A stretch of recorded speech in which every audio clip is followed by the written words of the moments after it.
CNN British Prime Minister Theresa May has lost 2 cabinet ministers in the last 2 weeks, and the future of a third rests with an ongoing investigation into his conduct. A fourth is at the centre of a growing diplomatic row with Iran. This sense of crisis would hamper a government at the best of times, even one that had a parliamentary majority, something May lacks. But against this backdrop of disarray, the British Prime Minister has just been confronted with the prospect that she won't be able to get Brexit through Parliament, meaning the entire project could fall into chaos. Talks between officials from Britain and negotiators for the European Union have progressed slowly, and are now at a near stalemate. The EU has given Britain a deadline of 2 weeks to agree on a figure for the so-called divorce bill, the money May's government must pay into the EU budget as part of its membership obligations. As negotiations with the EU reach the crunch point, May's government is finding itself in ever deeper trouble over its attempts to push through the legislation that will allow leaving the EU to happen at all. Lawmakers from all parties have put forward hundreds of amendments to the EU withdrawal bill, and debates and votes are expected to take a month. At the heart of the problem is that the lack of progress in talks between the UK and EU, which must conclude by summer next year, has meant that May's government has recently had to concede a new alarming reality that the differences are so great that no deal may be done at all. This prospect has made the many UK legislators who always feared that Brexit would be damaging to the UK even more fearful.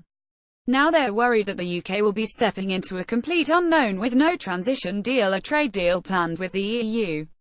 But hardline pro-Brexiters still want the UK to leave, whatever the short-term damage.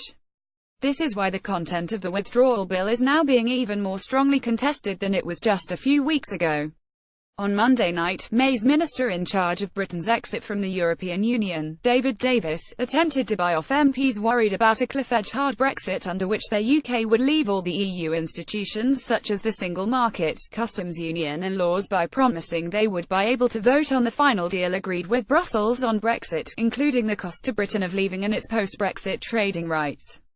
Yet the move backfired, because it presented lawmakers with only 2 choices: backing whatever deal had been reached even if it was a bad one in their eyes, or voting against it, which would mean crashing out with no deal at all. What a majority of MPs, including the opposition Labour Party, want is to be able to ask to return to the negotiating table, or ask for a pause, or in some cases just agree to stay in the EU, rather than be forced to choose between what they see as 2 undesirable outcomes. Many MPs, including some Conservatives, are also furious that the government is trying to enshrine into law the actual precise leaving date and time: 11 p.m. GMT on March 29, 2019. This was put forward by May to appease hardline Brexiters who want reassurance that Brexit will definitely happen, but the moderates worry that it ties the UK's hands and commits it to exit and the prospect of high tariffs trade under World Trade Organization rules. If no deal is reached, the parliamentary difficulties for May are not unconnected to the problems inside her cabinet. Both sides are hardening their positions because they know she is a weak Prime Minister. Having lost her government majority in Parliament, the sense of crisis caused by the resignation of Michael Fallon as Defence Secretary and Priti Patel as International Development Secretary has made it look like May is not in control of events.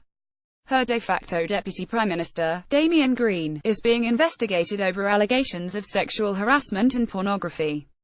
The Foreign Secretary, Boris Johnson, is under pressure for incorrectly stating that a British Iranian citizen, Nazanin Zaharia-Ratcliffe, who has been jailed by Tehran, was in the country training journalists when she was on holiday with her family. For his part, the Foreign Secretary has tried to bolster his chances of survival by rekindling an alliance with another cabinet minister, a move which could be interpreted as the first strike against May's premiership. Johnson and Environment Secretary Michael Gove, who together led the successful campaign for Britain to leave the EU last year, fell out over their own leadership ambitions.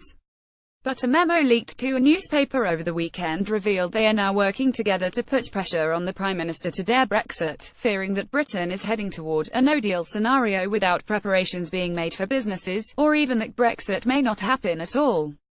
The PM is reluctant to sack Johnson in case it leads to a revolt among his pro-Brexit supporters in her own party, and in turn triggers her own downfall. May is ultimately left with a rebellion both in Parliament and inside her own cabinet, and she is so weak she is running out of options. Brexit has been a hugely contentious issue ever since the referendum divided the country in half. As it reaches its climax in Parliament and in Brussels, those divisions are sharper than ever.